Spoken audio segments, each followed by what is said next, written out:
All right, you're Jason James. Okay, so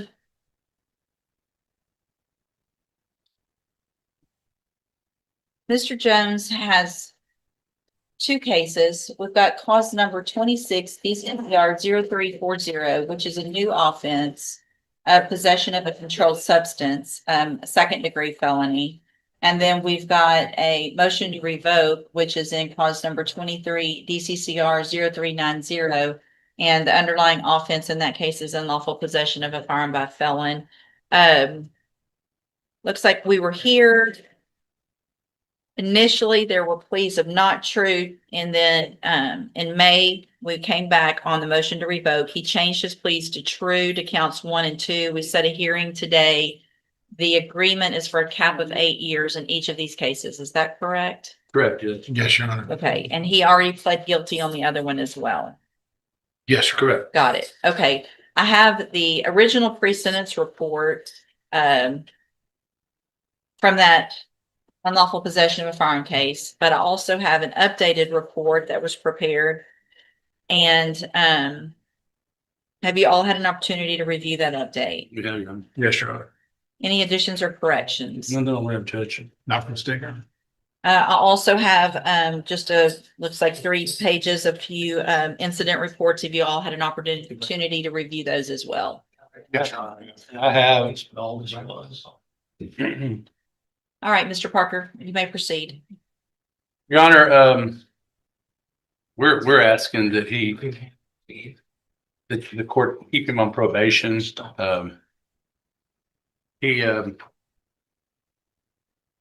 He wants the opportunity to prove he can complete it.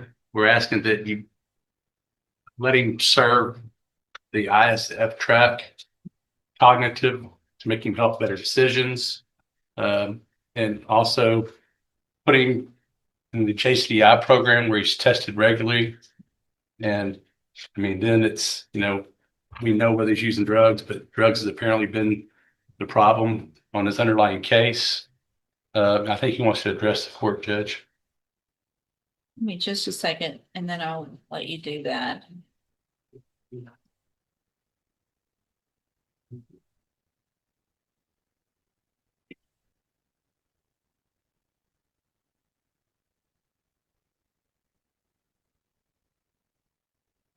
I'm printing a PC.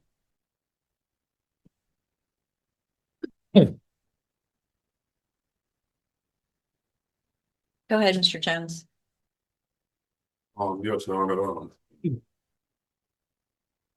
I've had time to reflect on what brought me here before you today. I take full responsibility. And if given a second chance to complete my probation, I just need a chance to prove to you, my family, my children, I can be not a liability to my community, but an asset. I had things going on before I got locked away and started a business, and I'm a single parent, getting my license and my diploma like you asked me to do. So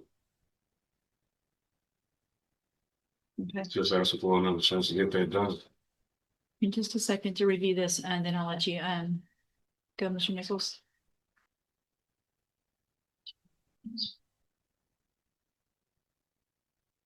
Mr. Nichols. Judge, when we entered the pleas of true, it was right before we were about to have a hearing to prove up the new allegation. I'll summarize for the court what that would have shown.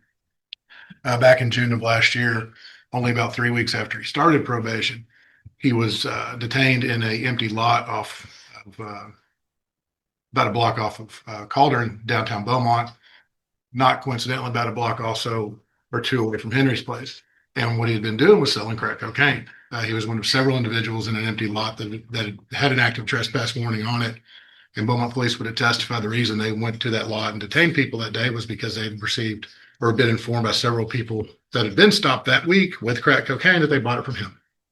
And so when he stopped, he's sitting in a lawn chair in this empty lot where he's not supposed to be, with a plastic grocery bag underneath the chair. And in that chair is about 11 grams of crack cocaine, along with synthetic marijuana, and I believe actual marijuana.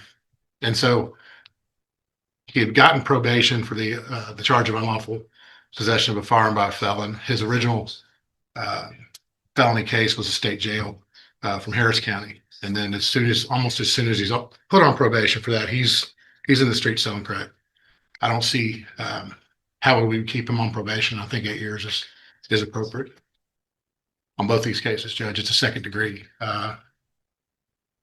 amount. So the new case that he pled guilty to. So here's the issue that I have, Mr. Jones. Mr. Parker's argument that there's a drug issue. It's not a drug use issue. It's a drug dealing issue, which is what the underlying case had to do with as well. When you were pulled over for that and you got the case of the unlawful possession of a firearm by a felon, you were found in possession of the Glock 9mm with a chambered round, green marijuana in the center console, another bag in the cup holder, and then another 4 bags and a scale and a second firearm in the car, again chambered with rounds in it. Another magazine under the driver's seat and another magazine in the center console. Now here we are, you get probation for that, and 3 weeks later, you're dealing drugs again. So it's not a matter of I want to do better. It's you literally got probation and 3 weeks later pretty much just thumbed your nose at me and said, I can do what I want and I'm going to go do what I want and sell drugs where I'm not supposed to be. So at this time, I'm going to find and cause number, let's see, what do we have? Hold on. 26 DCCR 0340, find that you entered your plea of guilty freely and voluntarily.